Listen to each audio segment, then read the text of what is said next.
You're listening to Run, R-U-N, Revive Us Now podcast with Steve Gray.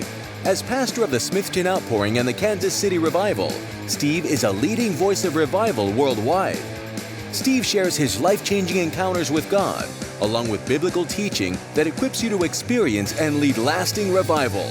Come, run with Steve and expect God to revive us now.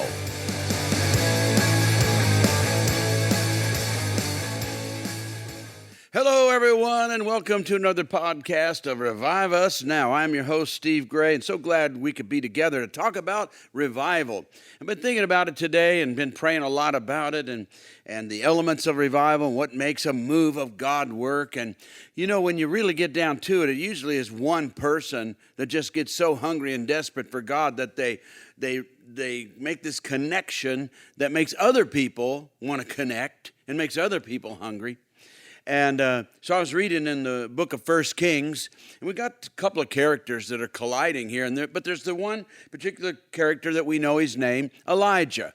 And so Elijah becomes the main character of this particular area, that he's going to bring something. And there's other prophets. We find out later there's 7,000 other prophets, but we don't know who they are. We don't know what they're doing. We don't know what level. So our main character is Elijah, and then we have another main character that he's going to come up against. Of course, we have the prophets of Baal, but they're not going to be main characters. And we have Ahab, and he's kind of the evil character, and these two are colliding. And Elijah is bringing rain, going to bring rain.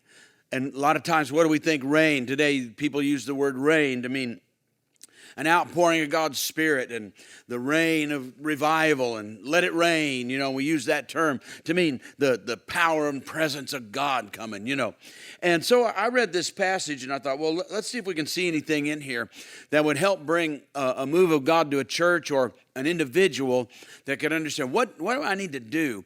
Because I think the biggest, maybe, could I say, myth or misconception about a real move of God is there doesn't need to be any preparation, because it's so God is just so not us, that it's so God that God just bang comes down and it just all happens. But what you find out, if you see even moves of God that lasted weeks, you know, real moves of God, but they only lasted 8-10 weeks, is there was so little preparation in the hearts of the people that they divided, they got angry, they got prideful, they got ego. Some went after the money. Some were so worldly that about 8 to 10 weeks of God's all they could take.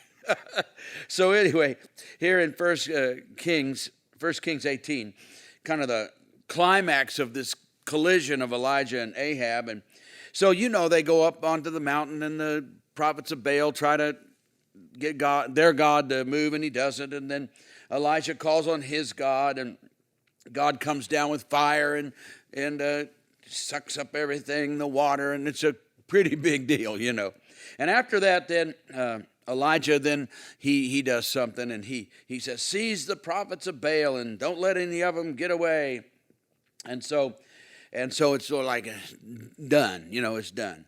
And so at that point, Ahab, he goes off, and Elijah climbs to the top of the mountain, and there he goes. He bends down. I like this. He bends down to the ground and put his face between his knees, and he goes and says, go and look toward the sea, he tells his servant, and the servant says, there is nothing.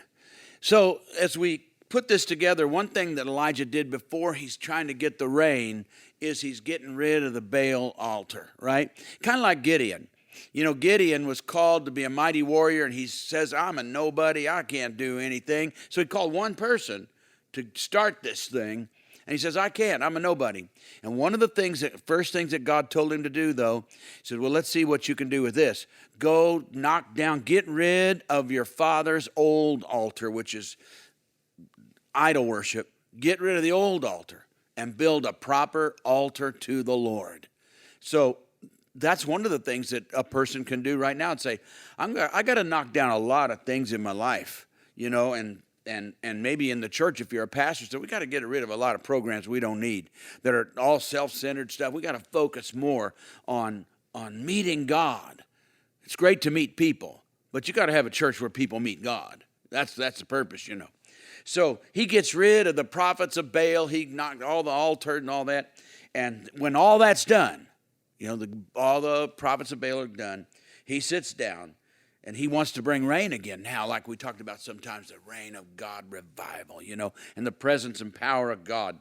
And so he sits down and puts his head between his knees, and like I said, he goes and tells his servant, all right, go look and see. Go take a look and see go towards the sea and see what's happening. And his servant comes back and says, nope, there's nothing there. There's nothing. And sometimes right there is where the person who should be leading the way, the person who is meant to go into that special place and God and supposed to find the way and call out, to God and call down the presence and just get this thing going in the church or community or maybe your family, or at least a personal move of God in you that inspires other people. You say, look, let me tell you what's happening in me. Well, let me tell you, God's just started something in me. And all of a sudden they're getting hungry too. But he goes back and his servant says, there's nothing. And that's where we find so many people falter. They tried, oh, Lord, I just beat the prophets of Baal. I just went to my church board and said, we don't need we're a little frivolous over here, and we don't need all that there. Let's get more focused on God. Let's stop using so much of our church time to promote. Let's get in and have a little more worship. Do we really just need 15 or 20 minutes? Could we have a little bit more worship? Could we have time where we encourage the people to raise their hands? We're a church that lost that. And can we encourage people to go ahead and speak in tongues and worship God and get, when the song says bow, maybe we bow or something, or we get down on our knees, or it says, I lift my hands up. I was in a church service. I've told our church this before. I was in a church service. I'm standing on the platform, and I'm up there with the other, I didn't want to call them big shots, but just the shots. I'm up there on the platform, and it's packed. This conference is packed full of people, but it's a pretty straight thing. They're crying.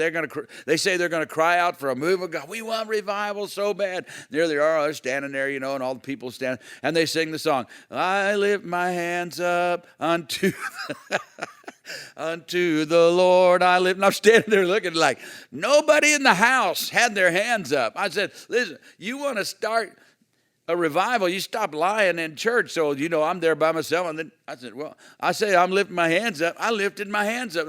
Everybody looked at me like, what are you doing? I said, I'm singing, I lift my hands up. I think I better do it, And it's just simple things like that. Like we're so religious that we say things that we have no intention of doing. And so here you go. You talk to the church board leaders or whatever, and all that, and you stir everybody up. We're going to worship more. We're going to do things more, and we're going to start lifting our hands and, just get more active with God. And you do it, and okay, we did it. What's happening? It's nothing. Oh, come on, God. What do you see? Nothing changed. We didn't get any better. So there he is. And so Elijah tells his servant, go back again, and seven times, well, at least six times, nothing. So imagine that. You're trying to get a move of God. You're trying to get a breakthrough with God. You go, how about this one? This is a good one. So you say, we're going to start intercessory prayer group. We're going to pray for revival. So you got, so you pray the first night, Tuesday night or whatever, you gather a group of people, and it's a humble group, little group of people, and you pray your hearts out, and I can't wait to get back in church, but God's going to, nothing happens, nothing changes, nobody can. Well, next week you meet again, nothing changes, nobody cares. Third week, attendance at the prayer meeting is down a little bit, right? Oh, we've done 3 weeks, nothing changed. 4 weeks, now you're kind of back down to yourself again, pumping, oh, come on, God, nothing. You see what I'm saying? You got to stick with this. So Elijah had his servant go 6 times. Go look for something. Look over towards the sea. There got to be something. And finally, the 7th time, the servant reported, well, there's a tiny cloud. It's a small one. It's a small cloud.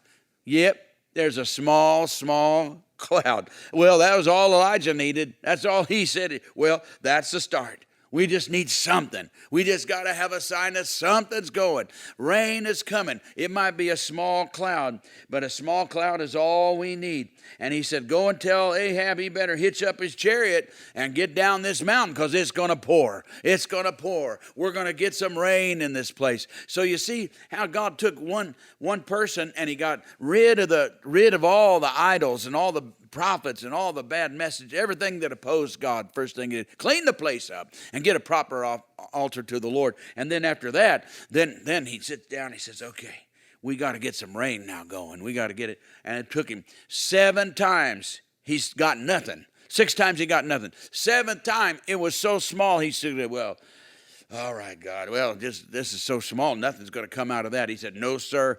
Boy, the 7th time, that's all I needed. Just give me a little speck of something, and I'm going to take that and run with it because we're going to get our rain. We're going to get our revival. We're going to get our move of God. Woo! And it took one person to say, you go tell Ahab. You go tell Ahab. It's going to rain, and it's going to pour, and it's not going to stop. It's going to keep on raining. And then meanwhile, of course, the sky grew black with clouds and the wind rose and heavy rain started. And it took one guy to say, it's going to rain, and stood the test of preparation and time, and was willing to go the whole seven times. And that's just a sign. It may take more than that, but 7 of perfection. Willing to go whatever it takes for however long it takes until it begins to rain. Till next time, bye-bye. Thanks for listening to the Revive Us Now podcast with Steve Gray. Push the subscribe button so you don't miss an episode, and spread the word on social media. For more episodes and resources, go to reviveusnowpodcast.com. Until next time, keep on running for revival.